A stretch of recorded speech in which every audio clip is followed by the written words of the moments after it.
నా పేరు పద్మావతమ్మ. నా భర్త పేరు శ్రీనివాసులన్న. నాకు 2 పిల్లలు ఉన్నారన్న. మాది బనగానపల్లె ఆరవయస్సు కులం అన్న. మాది ఓసీలో ఉండడం చాలా గొప్పతనం అన్న. ఓసీలో ఉన్నాడంటే ఆరవయస్సులను గుర్తించి తేవడం కూడా చాలా అగ్రకులాలంటే చాలా సంతోషంగా ఉందన్న. మీరు ఇవ్వడం అంటే అగ్రకులాలను గుర్తించి ఇవ్వడం అంటే చాలా చాలా సంతోషంగా ఉందన్న. ఇదే కాకుండా మీరు మాకు ఈబీసీ నేస్తంకి మా భర్త 5 సంవత్సరాలు అవుతుందన్న చనిపోయి. అంతకుముందుకు గుమాస్తాగా ఉన్నాడన్న. ఏదో ఇంటికి పనిలాగా అన్నట్టు ఏదో టైం పాస్ కోసం టైలరింగ్ చేసుకుంటుంటేనా దానివల్ల నాకు చాలా ఇప్పుడు అదే యూజ్ అయిపోయిందన్న. నాకు అదే టైలరింగే వృత్తిగా అయిపోయిందన్న నాకు. కానీ ఇప్పుడు మీరు ఓసీని కూడా గుర్తించి మాకు ఈబీసీ నేస్తం కింద ఇవ్వడం అంటే చాలా సంతోషంగా ఉందన్న.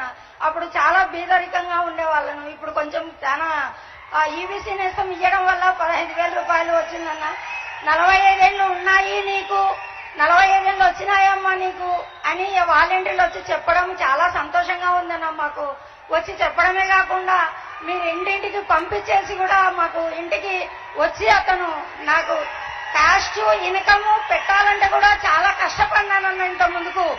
కానీ ఇప్పుడు అది కూడా మాకు లేకుండా సచివాలయం తరఫున చాలా యూజ్ చేశారన్న. మాకు సచివాలయం వాళ్ళే వచ్చేసి ఇచ్చి ఈబీసీ నేస్తం కింద నువ్వు అర్హురాలు అయినావమ్మా, నీకు 15,000 వస్తాయమ్మా అని మా అకౌంట్ వేయడం చాలా సంతోషంగా ఉందన్న.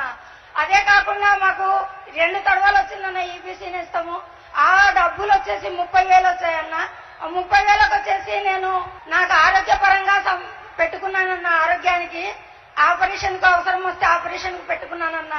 30,000 ఎవరిని అడిగినా సహాయం చేయలేదన్న. నాకు 30,000 కూడా ఆ టైంలో మీరు 30,000 ఇచ్చేసి మాకు 2 తడవలు 30,000 ఇచ్చేసి నాకు ఆరోగ్యపరంగా చాలా యూజ్ అయిందన్న. మళ్ళీ అదే కాకుండా చాలా ఇంట్లో ఉండి పేదవాళ్ళు కూడా ఆరవేశులలో అగ్రకులాలలో కూడా పేదవాళ్ళు ఉన్నారని గుర్తించడం చాలా సంతోషంగా ఉందన్న మాకు. ఎందుకంటే వీళ్ళు కూడా బీద వాళ్ళే అని గుర్తించాలి కదన్నా మాకు కూడా. కానీ నవరత్నాలలో మీరు చెప్పలేదన్న. ఎక్కడ కూడా మాకు మీ ఆరవేశులకు ఓసీ వాళ్ళకు ఇస్తామని ఎక్కడా చెప్పలేదన్నా. కానీ మీరు చెప్పకుండా చేశారంటే చాలా సంతోషంగా ఉందన్న. కానీ మాకు ఇదే కాకుండా జగనన్న తోడు కూడా వచ్చిందన్న. పెన్షన్ కూడా నా భర్త చనిపోతున్న ఎలక్షన్ లో నెల ఉందనగా చనిపోయాడన్న. కానీ నాకు పెన్షన్ కూడా ఇంటి దగ్గరికి ఇంత ముందుకు ఏ హయాంలో పెన్షన్ కోసం పోతే 4 రోజులు పడుతున్నదన్న. నా తల్లి కోసమే పోయి పెన్షన్ వద్దురామ్మా ఇంటికి వస్తాము ఇంటికి పోదాం రమ్మా అని కూడా పిలుచుకోపోయిన కాలాలు ఉన్నాయన్న. కానీ ఇప్పుడు 1వ తేదీ అయ్యిందా అనే మాకే ఆలోచన వస్తుందన్న. ఎందుకంటే మేము 1వ తేదీ వచ్చిందమ్మా అని మా పనులలో మేము మునిగిపోయింటాం. 1వ తేదీ వచ్చిందన్నా అని వాకిలి తట్టిపించడం అంటే మాకు చాలా సంతోషంగా ఉంది. ప్రజల దగ్గరికే పరిపాలన అన్నారు, మీరు ప్రజల దగ్గరికే పరిపాలన చేశారన్న. ఇప్పుడు ఈ పెన్షనే కాదు 3,000 పెన్షన్ కూడా తీసుకుంటున్నానంటే చాలా సంతోషంగా ఉందన్న.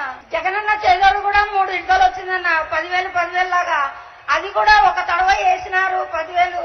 రెండోసారి ఈబీసీ నేస్తం వస్తుందమ్మా నీకు వద్దు అని అంటే కూడా లేదు. విజయవాడ నుంచి ఫోన్ చేయించి అన్నగారు ఫోన్ చేయించి నీకు అర్హురాలు అమ్మా పెట్టుకో అప్లికేషన్ అని కూడా చెప్పారన్న.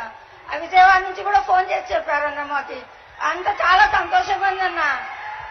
ఇంతే కాకుండా మీరు మా మరిది గారికి ఆ అమౌంట్ 30,000 60,000తో నేను చిన్నగా మిషన్ కొన్నానన్న. మిషన్ తీసుకొని 2 మిషన్లు పెట్టుకొని అప్పుడు ఒక మిషన్ తోనే ఉన్నది. ఇప్పుడు జిగ్జా మిషన్ ఓవర్లాక్ మిషన్ పెట్టుకొని చీరలు అమ్ముకుంటున్నానన్న. దానివల్ల నాకు ఇంకా 2 ఉపాధి కూడా కల్పించానన్నా. నేను ఇంకా 2 పిల్లలకు ఉపాధి కూడా కల్పించానన్నా. మీ వల్ల చాలా బాగుంది. ఇప్పుడు 10,000 నుంచి 15,000 దాకా సంపాదించుకుంటున్నాను. నా భర్త లేడు కాబట్టి నా తోడుకు గుమాసగా ఉన్నాడన్న. కానీ ఇదంతా కాకుండా మీరు మా మరిదికి రైతు భరోసా కూడా ఇచ్చారన్న. నా మనవరాలి కూడా ఇచ్చారన్న. నా మనవరాలకి ఇవన్నీ చేయడం వల్ల చాలా చాలా సంతోషం. కడుపులో పడిన బిడ్డ కాడి నుంచి ముసలితనం వచ్చే వరకు నేనున్నాను అని చెప్పడం చాలా సంతోషంగా ఉందన్న.